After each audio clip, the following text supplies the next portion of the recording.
자, 명원버TV 오늘 저 부동산 요 매매하는데 균열 이슈된 적이 있어갖고 균열에 대해서 한번 촬영해봤습니다. 자, 부동산 매매 시 균열 고찰. 그 보통 매도인의 하자 담보 민법상 매도인의 하자 담보 책임으로 6개월 동안 매도인이 책임져야 되는 부분이 세 가지가 있습니다. 크게 치마, 균열, 누수. 보통 치마 같은 경우는 건물 중대하자 시 발생합니다. 건물이 내려앉아야 치마가 발생하겠죠. 아파트 같은 경우는. 균열 같은 경우는 그 굉장히 빈번한 사례에 있고요. 그 다음에 누수, 뭐 균열하고 연관성도 있는데 뭐 탑층에 대한 그 배관부, 화장실 그 수직 배관부, 안 그러면은 안방 베란다 쪽에 그 배수관, 그 다음에 외벽에 균열을 타고 투수기에 수위해 갖고 그 균열 자리로 유선을 형성해서 내부 쪽으로 물이 들어오면 그게 누수가 발생하는 거죠. 세대하자.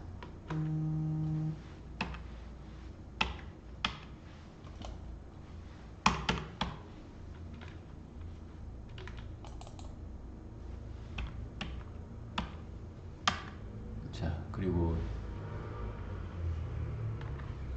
콘크리트 균열 발생 시 프로세스입니다. 관련 규정 숙지, 콘크리트 구조 설계 기준, 표준 시방서에 안 나와 있고 구조 설계 기준에 그 관련 규정이 나와 있습니다. 그 살아있는 콘크리트에 대한 이해, 매도인의 하자 담보 책임에 대한 소거, 균열 관련 법 해석, 판례 같은 거를 다뤄보겠습니다. 균열에 대한 조사, 매도인의 적극 고지, 그 다음에 아파트 중간층 및 탑층, 외벽, 샤시 부분 있지 않습니까? 그런 사례, 균열 보수 보강, 공법 다뤄보고, 그 다음에 그 콘크리트 설계, 구조 설계 기준을 발췌했는데요. 허용 균열표로 있습니다. 그 다음에 그 보통 그 강제라는 건 철근 얘기하는 거고요. 철근이죠, 철근. 보통 그 아파트 같은 경우는 건조 환경이나 습연 환경 이 둘 중에 하나입니다. 부식성 환경이나 고부식성 환경은 이 같은 경우는 우리 원자력 발전소 같은데, 안 그러면은 수중 콘크리트 같은데 그런 개념이고요. 그 다음에 그 건조 환경에서 허용 균열 폭이 0.4mm고요. 그 다음에 습연 환경 거기서 0.3mm 이내입니다. 처음에 한번 촬영했는데 천천히 설명하다 보니까 한 30분이 넘어갔고 동영상 한 12분 만들려고 좀 빠르게 하고 있습니다. 살아있는 콘크리트에 대한 이해. 콘크리트는 살아있습니다. 사람이 살아있듯이 콘크리트도 살아있는 거예요. 콘크리트는 사람과 같이 생애 주기가 있습니다. 요 LCC라고 하죠. 라이프 사이클 코스트라고 분석이 가능해요. 생애 주기로 분석이 가능합니다. 균열의 분류, 그 세 가지로 분류하는데 발생 원인에 의한 분류도 하고, 그다음 내력 영향에 의한 분류, 그다음 발생 시기에 의한 분류, 그다음에 균열 모식도인데 그 철근양 부조 요거부터 설명드리면, 철근양이 우리 순살자의 아파트처럼 그 지하 주차장에 주기둥이 그 균열이 발생해갖고 그런 게 이슈가 되는 것 같은데, 그 철근양이 부족했다더라고요. 그런데 철근양이 부족하면은 주로 그 배력근이나 안 그러면 사인장 철근 같은 거를 빼먹은 것 같은데, 그러 되면은 균열이 발생하겠죠. 그 다음에 치마 균열, 치마하고 블리딩. 이 블리딩을 설명하려면은 하여튼 그 사용수에 의한 그 균열인데, 이거는 전문 영역이니까 하고, 그 다음에 치마 같은 경우는 철근이 있고, 그 다음에 요 주변에 콘크리트가 있으면은 철근은 고정이고 콘크리트는 그 자중에 의해 갖고 그 물이 빠지면서 밑으로 내려앉잖아요. 그러면은 이 부등치마가 발생하거든요. 여기는 치마가 발생 안 하고 여기 치마가 발생하고 여기 치마가 발생하고 그러면 요 면 따라서 치마가 발생합니다. 이렇게 그런 얘기고 이 피복 두께 부족도 그 철근 그거를 잘못 배관한 거고요. 그 다음에 초기 양생 중 급격한 건조. 초기 양생 중 보통 아파트 같은 경우는 거푸집을 뭐 4일에서 5일마다 한 번씩 해체해 갖고 이렇게 슬라이드 방식으로 올라가는데 그 거푸집을 빠른 거푸집 뭐 3일 만에 거푸집 해체하면은 그 콘크리트의 수분 환경을 유지해 줘야 되는데 수분 환경을 유지 못해 갖고 급격하게 건조해지면 하여튼 그렇게 해갖고 균열이 발생하고요. 그 다음에 부등치마 같은 경우는 이거는 뭐 아파트는 어차피 기초가 튼튼하니까 요거는 스킵하고 그 신축 이음부도 요거는 아파트에는 해당 안 되고 저쪽에 그 뭐 토목 쪽에 좀 많이 해당될 거예요. 그리고 요 치마도 마찬가지고 그 다음에 대부분 다 우리 아파트 안방 베란다나 세탁실 쪽에 발생하는 균열이 이 수화열이나 그러면 건조 수축에 의한 균열입니다. 그 수화열은 그 초기에 콘크리트 초기에 발생하는 균열이겠죠. 콘크리트가 타설하고 한 3시간에서 4시간 정도 되면은 콘크리트 내부의 그 온도가 급격하게 올라갑니다. 외부 온도에 비해서. 그러다 보면 내부 온도하고 외부 온도의 차이로 해갖고 그 2차 응력이 발생하거든요. 그러면 그 균열이 발생하고 그 다음에 그 건조 수축은 좀 장기적으로 보면은 콘크리트에 최초 타설했을 때 그 수분이 날아가는 과정 중에 날아가는 수분이 그 이렇게 발산되는 과정이 건조 수축이죠. 그 용어처럼 건조하고 그 사람이 그 나이가 들면은 그 수분부터 빠진다잖아요. 그래갖고 막 쭈글쭈글해지잖아요. 그것도 마찬가지입니다. 콘크리트하고 사람하고 똑같아. 그런 거에 갖고 균열이 발생하고 뭐 사람도 뭐 연식이 오래되면은 뭐 고장 나는 데가 많잖아요. 무릎도 아프고 허리도 아프고 그런 개념입니다. 그 다음에 그 매도인의 하자 담보 책임 소고, 매도인의 적극적인 조사 고지로 인한 해결, 뭐 균열에 대해서 고지해갖고 그 매수인 혹은 중개사한테 고지해갖고 자기는 그거 매수인한테 이걸 전가시키는 거죠. 그리고 균열 같은 경우는 시공사 6년차 하자로 보수가 가능합니다. 그 다음에 허용 균열폭 내의 균열에 대한 협의. 뭐 아까 얘기했듯이 보통 0.2mm 이하의 균열 같은 경우는 뭐 탄성 뻗티를 올리거나 안 그러면 도장을 하거나 탄성 코팅으로 해결이 가능합니다. 뭐 구조적인 균열은 없음을 명확히 한다. 구조적인 균열이 잘 없어요. 어차피 뭐 철근장만 적정하게 들어가고 하게 되면은 그걸 명확히 한다. 그리고 우리가 베란다나 세탁실 같은데 보이는 균열은 다 경미하고 미세한 균열이지 구조적인 균열이 아니라고 판단됩니다.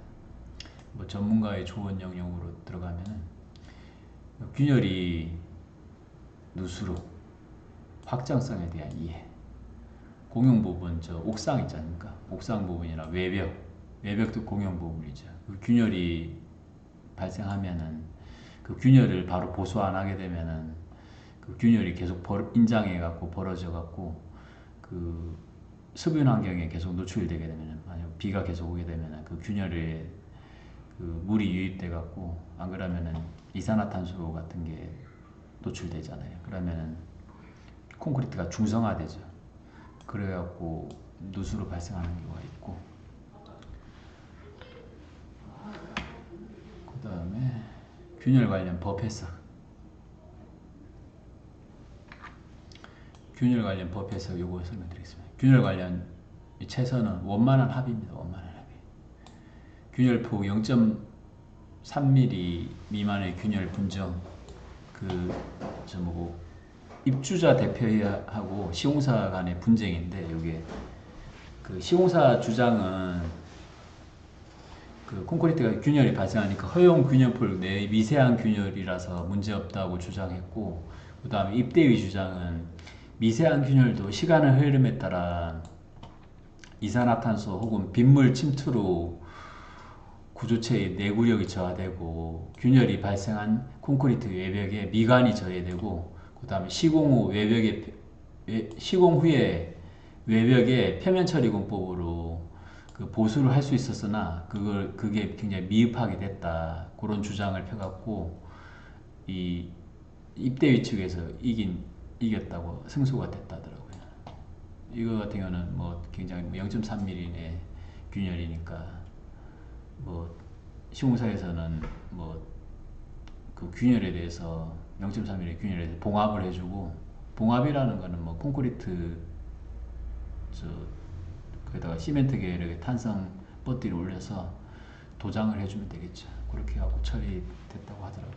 그런 사례가 한번 있었습니다. 인터넷 찾아보니까 있어갖고 제가 이걸 해놓은 거고요. 그 다음에 법을 통한 조력시 비용, 변호사 선임 비용도 들어가고, 외부 전문가를 통한 균열폭 상세 조사할 때도 비용 들어가고, 유관 조사나 탄성파, 철근 배근 간격이 맞는지, 안 그러면 철근 피복 두께가 맞는지, 탄성파 같은 거나, 안 그러면 여러 가지 조사 방법이 있거든요. 콘크리트 면에 대한 조사 전 비용도 발생하고, 콘크리트 면에 대한 조사 비용 전 발생에는 콘크리트를 깨끗하게 고압 세척하고, 그 다음에 균열 조사를 해야 되니까 그런 비용도 발생하고, 특수 장비 활용 시에는 특수 장비라는 거는 사람이 로프를 탈 수 있는 거고, 안 그러면은 5층 정도 높이까지는 스카이 같은 걸 타거나 그런 게 장비를 타고 균열 조사를 해야 되니까 그 비용이 확대되고, 그 다음 시간 지연으로 인한 기한의 이익도 상실되겠죠. 분쟁으로 갔을 경우. 그 다음에 이건 아파트 균열 위치 제가 한번 설명드리려고 해요. 보면은 이게 내력벽인데, 이렇게 이것도 내력벽, 요 빨간색 다 내력벽입니다. 내력벽인데 요 마감할 때 만약 콘크리트 면이 노출 콘크리트 면이 있으면은 건축 쪽에서는 이 균열을 보수하거나 보강하고 나서 마감을 해야 되는데, 그렇게 안 해요. 대부분 다 여기다가 보온재를 넣고, 그 다음에 석고보드 같은 거를 올리고, 그 다음에 도배를 마감하거나, 안 그러면 여기 붙박이장 부분에 대해서는 붙박이장을 설치하거나 그렇게 마감합니다. 그리고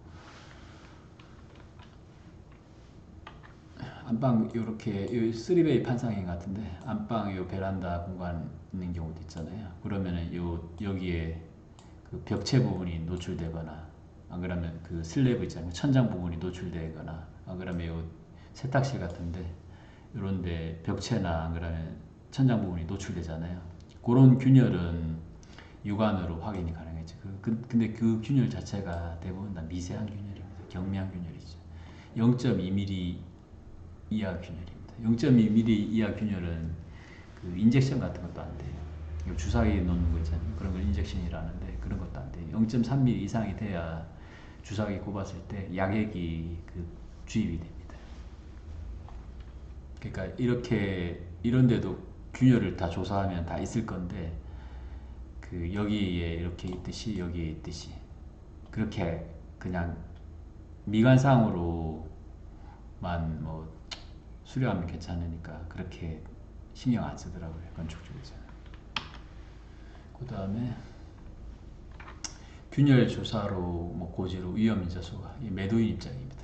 유관 관찰로 가능한 개수에 대한 계략 조사를 하고, 그 다음에 매도인의 고지 의무를 충실하게 이행, 확인 설명서, 이 중개사 영역인데, 보통 확인 설명서에 보면은 실제 권리관계 또는 공시되지 않은 물건의 권리사항, 요 라인 밑으로부터 보통 그 임대 같은 경우는 임대인이 고지하는 내용을 적게 되어 있고, 그 다음 매도 같은 경우는 매매 같은 경우는 매도인이 고지하는 내용을 적게 되어 있습니다. 거기에 그 벽면 균열 누수에 대한 혼용 균열에 미세한 균열이 있다고 고지하면 될 것 같고, 그 다음에 계약 전에 현실성물 상태라로 매수인이 한다는 사항을 충분히 고지하고, 그 다음에 균열폭 내의 균열은 뭐 표면 처리 공법 있잖아요. 간단하게 아까 얘기했듯이 탄성 뻗띠를 올리고 도장을 하거나 그런 방법이나 큰 비용이 발생하지 않은 사항을 충분히 설명하면 되겠죠, 서로.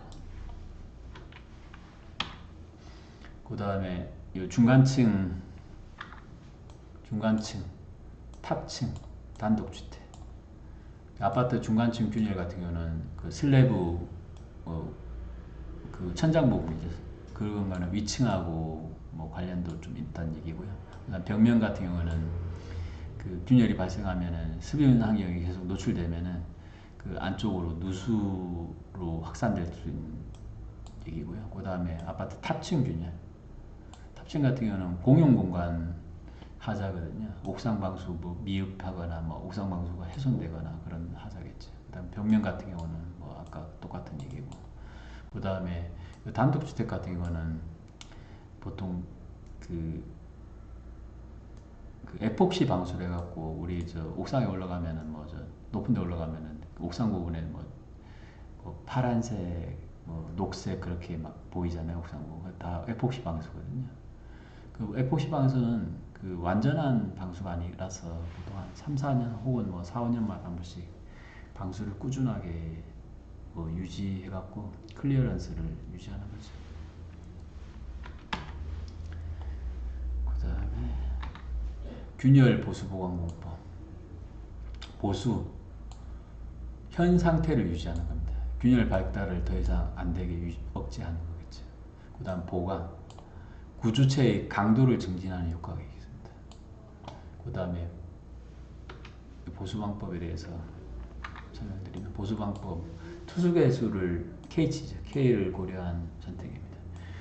균열폭이 0.2mm 내는 그 아까 얘기했듯이 최소한도 0.3mm 이상 돼야 인젝션이 가능하거든요. 약액 같은 거 주입하는 게. 그 표면 처리 공법은 뭐 탄성 뻗띠를 올리거나 안 그러면은 도장을 하거나 탄성 코팅을 하거나 그런 얘기고, 그 다음에 균열폭이 0.2mm 이상 되게 되면은 지금 보수에 대해서만 얘기하는 겁니다. 보강에 대해서는 뭐 그런 보강할 정도까지 균열이 발생하는 경우 잘 없어갖고, 그 인젝션 주사를 놓는 거죠.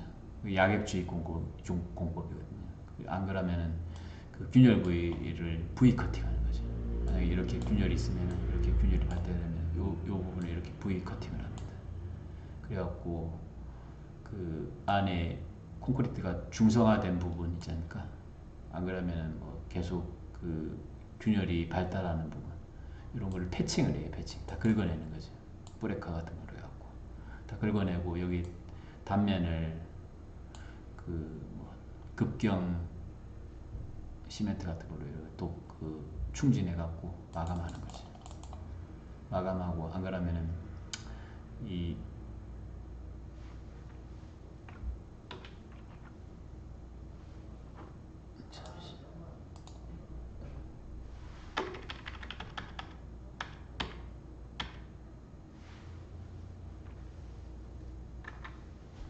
섬유 보강은 균열면이 이렇게 있으면은 지오 그리드 같은 거 있습니까? 텍스타일이나 그런 섬유 같은 거로 이렇게 그 프라이머 도포하고 섬유를 붙입니다. 섬유를 붙이면은 이 균열이 이렇게 인장되려고 하겠죠. 계속 벌어지려고 하잖아요. 그 벌어지는 거를 잡아주거든요. 그러고 나서 여기다가 그 뻗띠 같은 걸로 조면 처리를 하고 그 다음에 도장을 올리는 거죠. 그런 방법도 있고, 그 다음에 이 강판 보강 같은 경우는 뭐냐면 균열이 있으면 이 강판을 보강해요. 그러면 이 균열이 더 이상 벌어지지 않게 잡아주는 역할을 했고, 그러면 그런 방법도 있겠죠. 이렇게 균열이 있으면은 이 단면을 증대시킨다. 콘크리트에다 덧방 씌우는 거죠. 단면을 더 증대시키면 균열이 더 발달 안 되게 처리가 되겠죠. 그 다음에 요거는 제가 보수보강 그래프인데, 요거는 뭐죠? 안정성이나 서비스빌리티, 사용성 얘기하는 거고, 그 다음에 요거는 시간 인자고, 요 그래프입니다. 리페어는 보수입니다. 보수. 스트렝스닝은 보강이고요. 콘크리트가 요 시간이고, 그 다음에 요 강도라고 보시면, 콘크리트 타설하면은 처음에 이렇게 강도가 계속 올라가요. 올라가다가 체육권에 올라가 살짝 내려가고, 콘크리트가 이렇게 강도가 어느 정도 수렴하거든요. 이렇게 뭐 수렴한다는 게 뭐 강도가 높아지지도 않고 낮아지지도 않고 어느 정도 수렴하거든요. 수렴하는데 이게 뭐 콘크리트가 뭐죠, 음마 아파트처럼 뭐 한 30년 뭐 50년 사용하다 보면은 이 강도가 이렇게 계속 내려갈 거 아닙니까? 내려가다 보면은 아까 보수에 갖고 뭐 균열을 폐합시켜 버리면, 봉합시켜 버리면은 이렇게 또 강도가 살짝 올라가고 또 이렇게 살짝 올라가고, 그 다음에 아까 얘기했듯이 뭐 강판이나 뭐 섬유 혹은 뭐 단면 증대시키면은, 단면 증대시키거나 안 그러면은 뭐고 그 치마 같은 게 발생하면은 그 밑에다가 더 그 하단 쪽에다가 뭐 이렇게 보강을 해갖고 더 이상 치마가 발생하게 하게 뭐 강도가, 그런 방법이 있습니다. 그 다음에 이거를 뭐 지금까지 얘기한 거를 네 줄로 요약하면은, 균열은 콘크리트의 빈번한 하자다. 요거를 가지고 있으면 돼요. 굉장히 빈번합니다. 0.2mm의 균열은, 미세한 균열은 굉장히 많아요. 콘크리트 어디에도 없을 수가 없어요. 그 지금 제가 여기 옆에 그 벽체가 있는데, 그 다 균열입니다. 균열. 저는 요거 지금 제가 이제 보수하려고 그 균열면에다가 섬유망을 이렇게 그 프라이머 도포하고 하고, 그 다음에 여기다가 뻗띠를 작업해 놨어요. 뻗띠를 작업해 갖고 지금 어느 정도 균열이 수렴하면은 저기다가 그 그라인딩 해 갖고 저걸 도장을 할 겁니다. 그리고 보수등의 제반 비용이 크지 않다. 뭐 인테리어 뭐 하는데 묻어 갖고 하면은 그렇게 크지 않습니다. 어차피 뭐 도장 정도 하는 개념이니까 분쟁보다는 상대적으로 적다는 얘기죠. 그 다음에 매도인의 적극적인 고지로 소거가 가능하다. 매도인 입장에서는 뭐 균열에 대해서 적극적으로 고지하게 되면은 그 부분에 대해서는 자기가 현실설물 상태라고 뭐 균열이 이루고 있는 것 다 매수인이 그 안고 간다고 생각하면 되죠. 뭐 인테리어 할 때 추가 비용으로 처리하거나.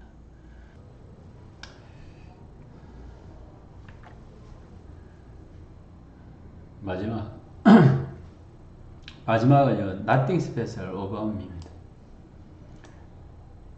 나한테도 특별하지 않고, 이 about me를 삭제했을 때 Nothing special, 뭐 일반적으로도 특별하지 않아요. 균열은 항시 있다고 보시면 돼요. 명운복 TV 촬영을 여기서 마치겠습니다.